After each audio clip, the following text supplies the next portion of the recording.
about how you actually got your engagement with farmers, what info or data grabbed their attention and made them want to get involved.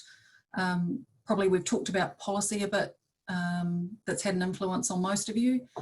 So I guess maybe if we turn that into how you've kept it a bit longer or a bit greater than just how do we solve our policy issue. Go, Roger. Maria, just to add to it, like in the Rangatiki catchment collective, we're growing like a mushroom, and it's because the neighbours are watching what the sub-catchments, their neighbouring sub-catchments doing, and they don't want to be left out. I can tell you now, and we're getting, we keep presenting to new groups and sub-catchment areas on a regular basis because it is just growing. And in Manawatu area, which is our cousins over the road, they're doing the same thing, and Wanganui's heading in the same direction. And it's all because everyone is watching and seeing what's happening. So when you've got a strong model that's working, people want to jump on board and be part of it. Getting it to grow is easy when you've got the model set up correctly. And people are really motivated as long as you've got that key vision. It's no trouble getting people in the room, especially when you start getting into water testing data. And the competition between tributaries and sub-catchment when they see the different results from one tributary to another, that's great, and that really gets active and motivated in the sub-catchments, I can tell you. So it talks about this, where you go to a party, talk about what you're doing. So it's no trouble getting people going once you've got a good model set up and you've got a good base. Does anyone else have anything to add around how the engagement and how you kept them engaged or got them engaged to start with?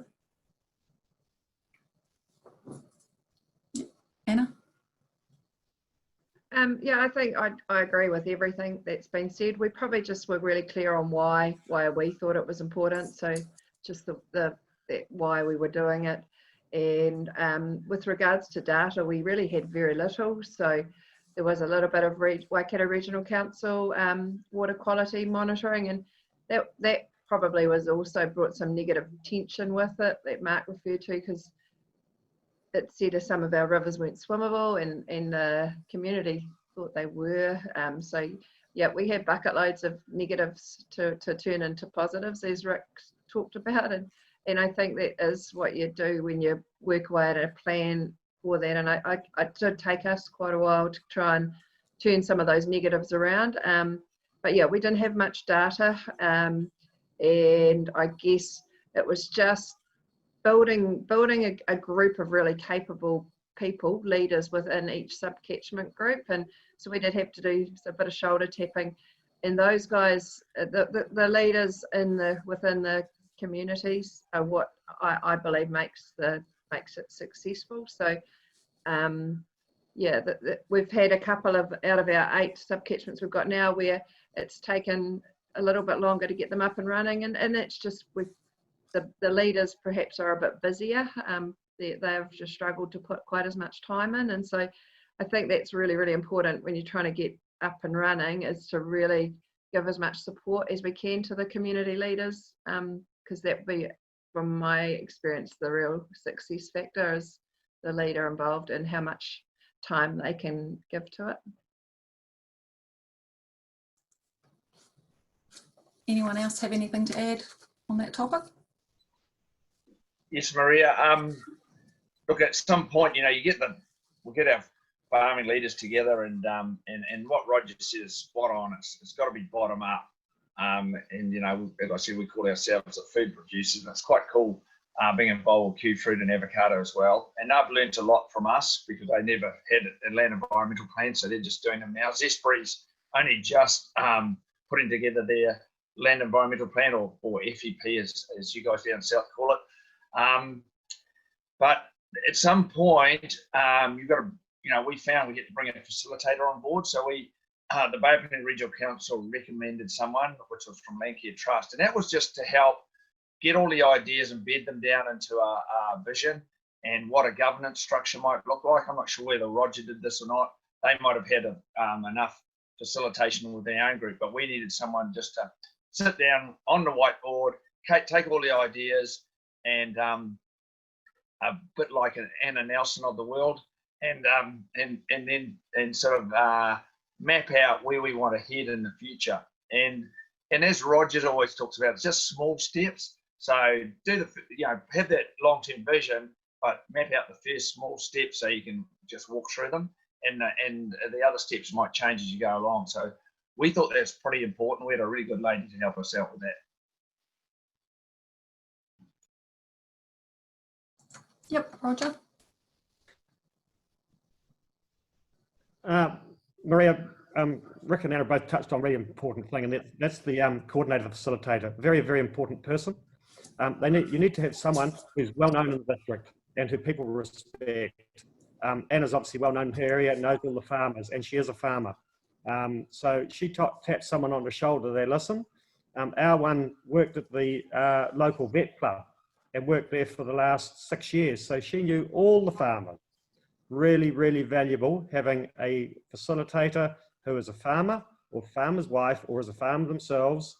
Doesn't have to be female, male or female, but knows the area, knows the families, and I'll tell you, it makes a huge difference to getting people on board because they have a connection. Whereas if you employ someone outside of your district or someone who's not really well known, it's going to be a lot harder battle. Yeah, that's a key message. Yep. Yeah, can I just add to that? So we're just contracting an additional part-timer, and we're taking someone from outside the area who isn't a farmer. So I'll feed back to you in 6 months' time how that works for us. Maybe I'm hoping that with the team of us, like a team approach, that we can cover. And she's got some great strengths that I don't have. Actually knows a bit about environmental outcomes and that kind of thing. So I hope it's a team approach, but it will be interesting to look at that and how big a barrier it might be. Any final comments on that one? Yeah, I can add to that. So we've actually got 2 coordinators now, and so we've had one from outside the district he lives in the district, but he's not a farmer.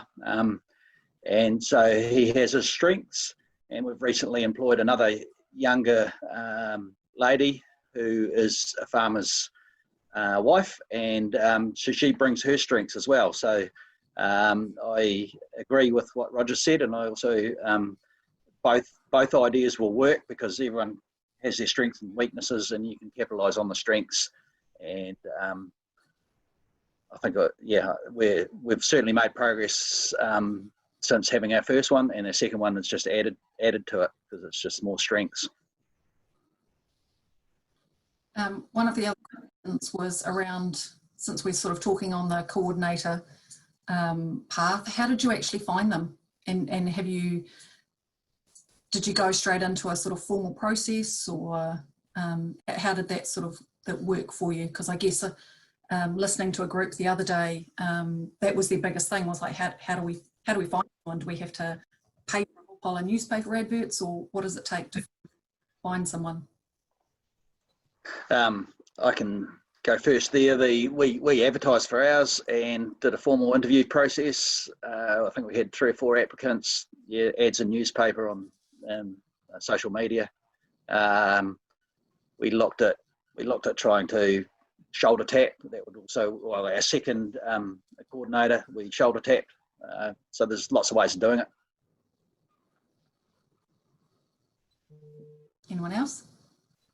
Yeah, Maria, there's a question that came through on chat about regional council's role in this, and look, we have a great working relationship with our regional council, Bay of Plenty Regional Council, and they just sit there as a support mechanism if we want a whole lot of tools, ideas, and if we want help with things. So we were struggling with a coordinator, and we didn't have anyone locally. We just had a whole lot of farming leaders that needed coordinating. So yeah, our land management office said, look, well, they made contact with Landcare Trust and got someone really good who we met for starters to see if she was a lady, and she was really cool. So she's facilitated a lot of our sessions we've had so far. Anyone else got something different? Maria, I'll just add my little bit.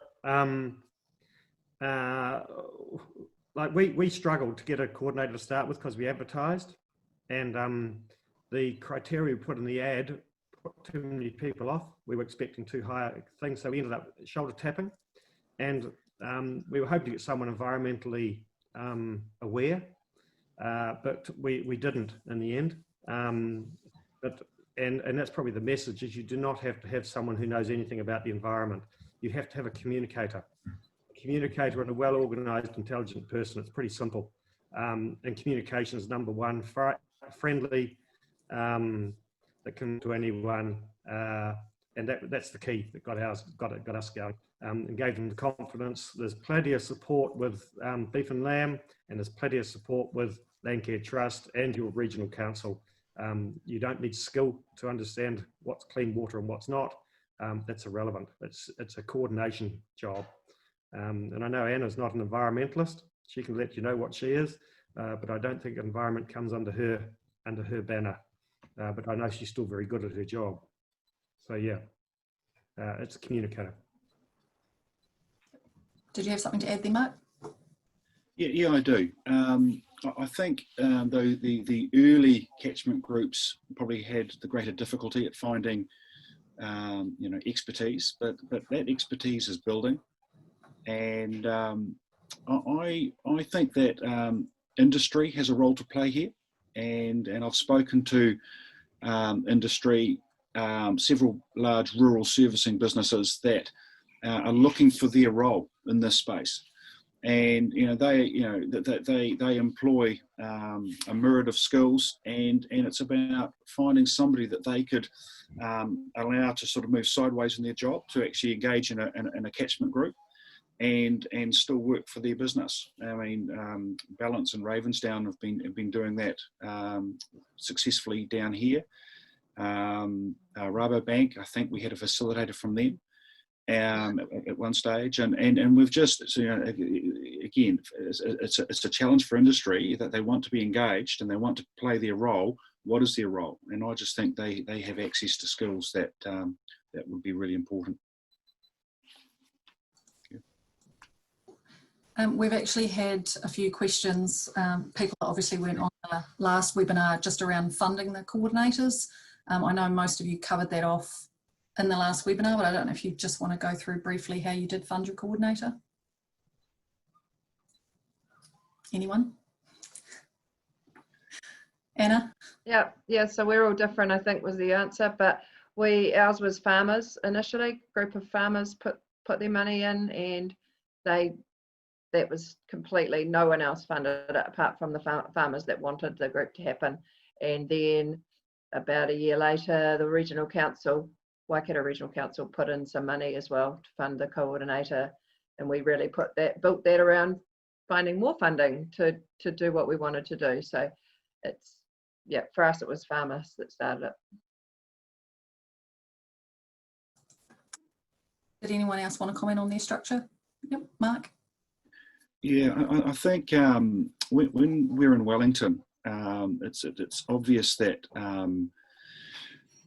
community catchment groups has currency there. A lot of their policy and planning actually revolves around seeing functioning community catchment groups in provincial New Zealand. So, I think there's a role to play and pushing back and asking for funding from higher up. I think that in Canterbury, I think ECAN has been probably funding the bulk of the facilitation. But if we want to sort of make it grassroots, and we've got to probably have a broader conversation around how we look for funding, and probably initially it may just require a farming community just to arrange their own funding until they can get some momentum. And these are just conversations that'll have to happen sort of right at the front end, and I suspect it'll be just different right up and down New Zealand. Yeah, we did. So obviously shoulder tapped in the beginning and farmer funded. I ran ads for this most recent position, and we put them on Trade Me and Facebook and the local newspaper, and then I did quite a bit of word of mouth, and actually it's a real mixture. So Facebook was hopeless. Trade Me, we got a couple of good ones, and the local newspaper, we got a couple of good ones, and then I think it was a wee bit of shoulder tapping as well. So I think, yeah, definitely the Trade Me, there's probably more of this sort of role coming up on there, and I think people are starting to look, so that could be potentially useful going forwards, maybe. So you're saying you've all made it easier for everyone else coming along behind. Sorry, Roger, did you have something you wanted? Well, yeah, couple of things. I think couple of things. First thing is, anyone who's starting up a new catchment group, don't expect their coordinator to drive it. It's got to be driven from the farmers. The coordinator is there to support the farmers. If everyone thinks, oh, we're going to employ someone, job done, you're wrong. You must have a strong team of leaders that are driving it, and the coordinator picks it up and helps push it and does some of the donkey work for you. They are not there to actually go and get these sub-catchment groups going. They're there to help it and assist. So that's one message. And the second message is, it's not costing a fortune to employ a coordinator. They're not full-time. Well, our one isn't.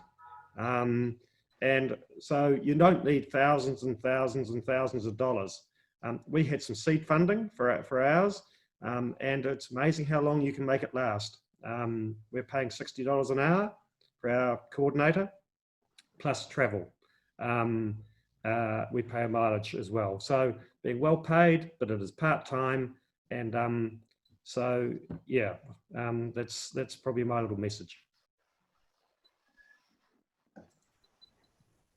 Yep, Peter. Yeah, totally agree with message number one, Roger. We had the same experience there.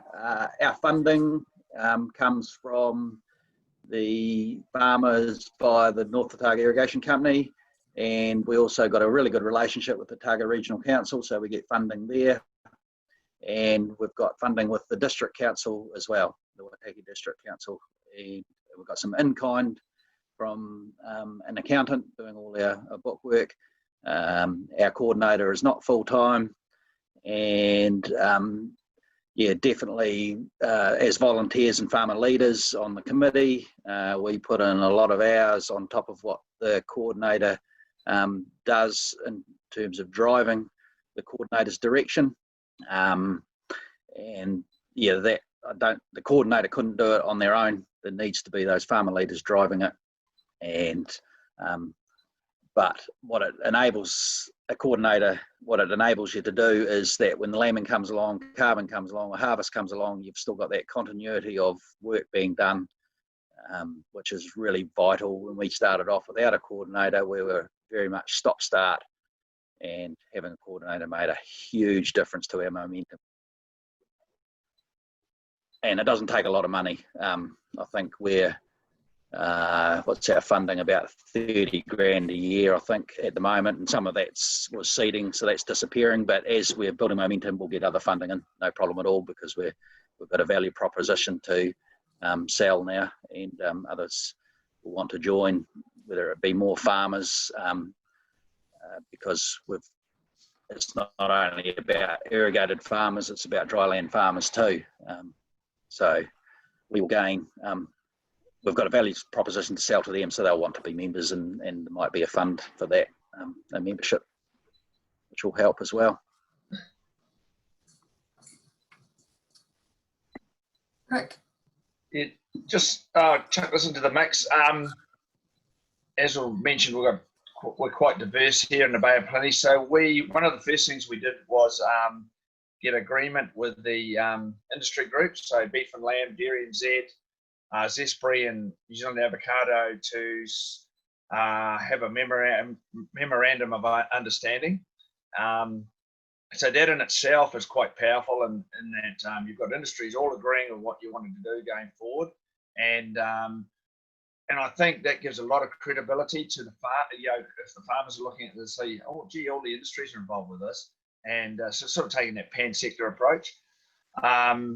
So I just something worthwhile doing at about for a plan going forward. We're all working together with this as food producers. So I just thought I'd throw that into the mix.